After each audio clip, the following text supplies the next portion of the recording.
Hi guys, welcome back to my YouTube channel. Today I'm bringing a part 2 to products that went viral but I didn't enjoy. So as always, these products didn't work out for me, but I will explain why it didn't work out for me. And if they do work for you and you love them, keep on using them because everyone's opinions are completely different. This is just what I thought about these products and I thought it would be fun to share them with you because, you know, the whole part of makeup and skincare is that it's so different for every single person. So let's get into the video. To kickstart everything, I'm going to talk about 2 skincare products that just happen to not work out for me. And number 1 is the Rohto Mentholatum Lip Fondue. So this is in the shade 3D Aurora Pearl, and if you saw my video about my YesStyle haul like a year ago, I think, I bought this product and the main reason I got it was because V from BTS used this at an awards show and he was covering it up when he was using it, so clearly it must have been good if he wanted to gatekeep it. And obviously this sold out because armies found out and we're crazy like me, and I bought it because, you know, one of the few things I can afford used by BTS, so I thought I would try this out. And I actually raved about this quite a bit and I really enjoyed it. And the only thing I didn't like about it at first was that its applicator, you can only twist it up, you can't actually twist it down again. So it's a bit of a trek. So for me, I like to twist it up a lot when I'm applying it and then scroll it back down in case it gets on the cap, but you can't do that with this. So I didn't really like that at first, but the product itself, I really enjoyed at first. I thought it was a really nice, thick and luxurious lip balm that coated my lips to get rid of any dryness, and it just moisturizes and hydrates. So that's what I thought. And I thought it would be a really nice dupe for the Dior lip balms, which I really love, but they're very pricey. They're $60, I think. And this is only $12, which is still expensive for a lip balm, but I thought it was much better. And it has this really beautiful pearlescent shine to it, almost like a lip gloss. Now here's the thing, I've been using it quite a bit. You can see that I've used up maybe a third of it, and after I've used it for a while, I realized it's way too thick. It's actually like a lip gloss. It's not even a balmy texture. It's kind of just like a fondue, right? And it just slips over your lips. And I mistook that and thought it was being hydrating, but actually it was just being too thick. And like some bad lip glosses, I would say, it kind of gets stringy on your lips because when you do the smacking thing, it kind of has the strings, which I don't like, and you can feel this on your lips. It is quite heavy, and over time I realized I actually didn't like it. I only wanted to like it because it was used by one of my favorite idols, which is not good. Don't do that, guys. Next, I'm going to talk about the Kahi All-Purpose Balm. So this has been something that has been talked about so much by the K-beauty lovers, especially because this is the Wrinkle Bounce Multi Balm. My bad.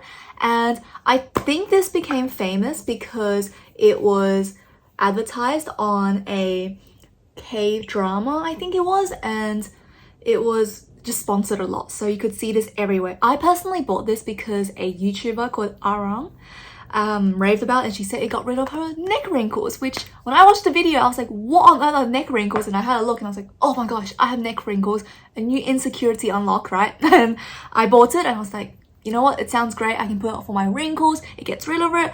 I can use it as like lip balm. I can even use it as highlighter for no makeup looks. I did a tutorial with this actually. And the same thing, I loved it at first because I wanted to love it because this is very expensive. This is like $60, just this tiny little balm, and it runs out incredibly quick. There's not that much left. You can see this is all I have left, and honestly every time you apply it, it just disappears really quickly.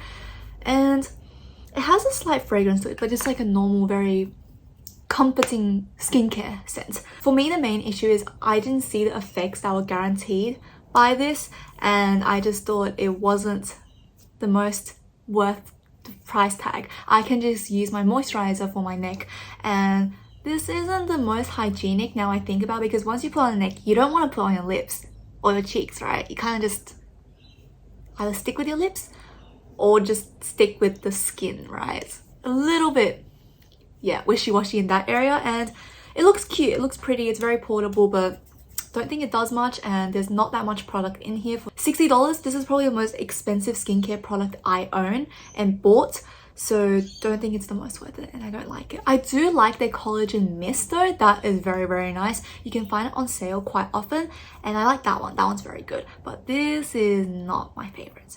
Next, I'm going to talk about some makeup that didn't work out for me, and some of them are very, very hyped about. So let's get to the explanation. I'll start first with Fenty. This is the Fenty Matchsticks, and I got this in a concealer shade. This is in the shade Ivory.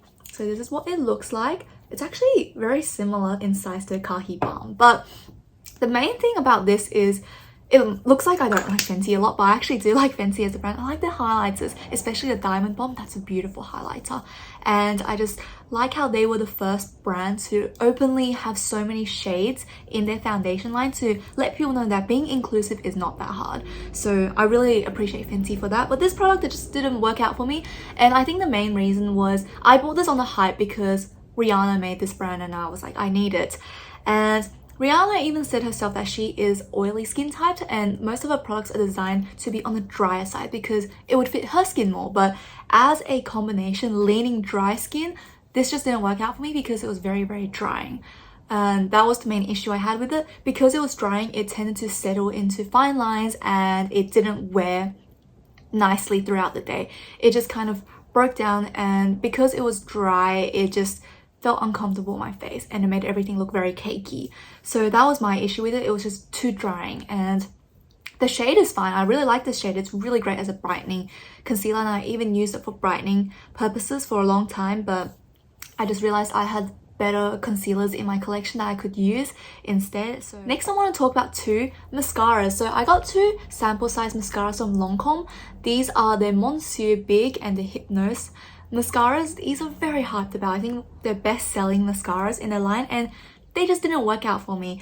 I think it's a combination of the formula and the brush sizes. Because this is a sample, obviously you don't get too much, but the brush is the full size brush. And let's start with Monsieur Big. First of all, the bristles are just very, very big, and oh, why isn't it focusing? Anyway, you can see that the bristles are very, very big, and it just very clumpy on my lashes. The thing is, my lashes are very short, so whenever I use voluminizing mascaras, it does tend to clump rather than give it volume, and I think that's just an issue with my lashes, so this one didn't work out for me. If you have just very long and already full lashes, I think this will work well. This mascara clumped on me quite a bit, and the main thing was it transferred throughout the day, so whenever I blink and everything, it actually went down to my lower lashes and it made an unnecessary raccoon eye on me, so this didn't work out.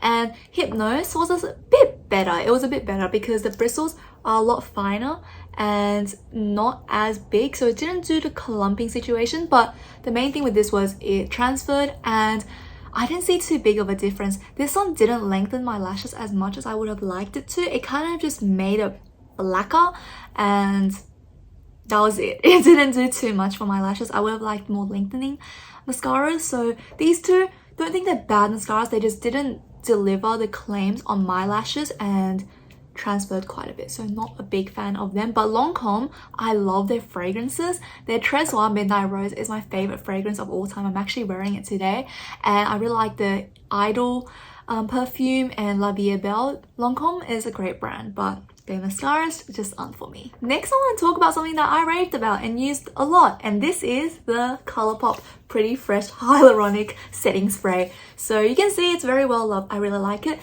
I absolutely loved this setting spray for a long time because this is one of the first setting sprays I ever bought when I got into makeup, and I just really loved how fine this mister is. Let me just show you guys. It's like an aerosol, and it is just so fine. It sets the face. It does a great job. I think this is one of the best setting sprays on the market and absolutely incredible. One thing that makes me hate is a strong word, but I absolutely despise the scent and fragrance to the setting spray. It is so insane and just intense. It's this coconut vanilla scent that is very artificial, and I know it's meant to make it feel more luxurious, but I don't like having a strong scent in my makeup. Skincare I'm okay with, but not makeup. And this is just way too strong. Honestly, just that spritz what I did just then, that covered up my entire room. I can't even smell the perfume that's on my arms. It's that insane. And I just imagine you're just wearing a makeup, it looks great, but all you can smell is coconut and vanilla. It's just not the best feeling in the world. I don't like it for that. It's such a shame because this setting spray truly is incredible. It sets my makeup all day. I feel great with it.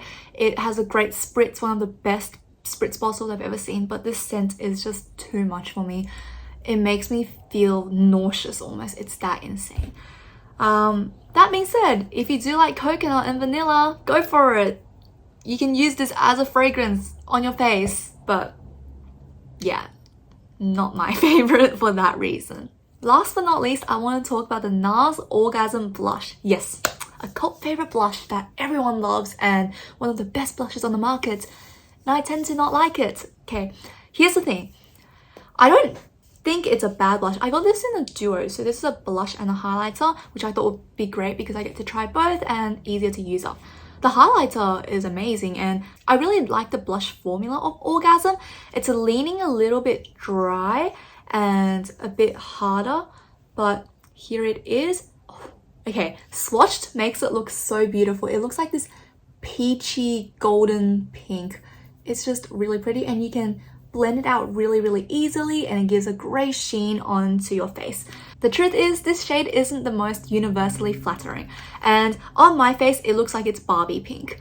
It is a very bright pink and I really like how it is meant to give a sheen to your face. However, because the sheen and glitter is this golden reflect to it, it looks like it's just a juicy peach. Look how pretty it looks. But this on the cheeks is not flattering on me because it has that golden reflect. It's quite warm, so the highlighter is a very warm concentrated blush. However, the blush itself is actually leaning quite cool neutral. I'm not sure if you guys can see it. It's leaning cool neutral, which means that these two tones kind of don't match up together, and on me it looks like this weird gray concoction. It just doesn't look that good on me, and because it's so bright and pink, it just looks a bit too intense on me. So I prefer a more toned down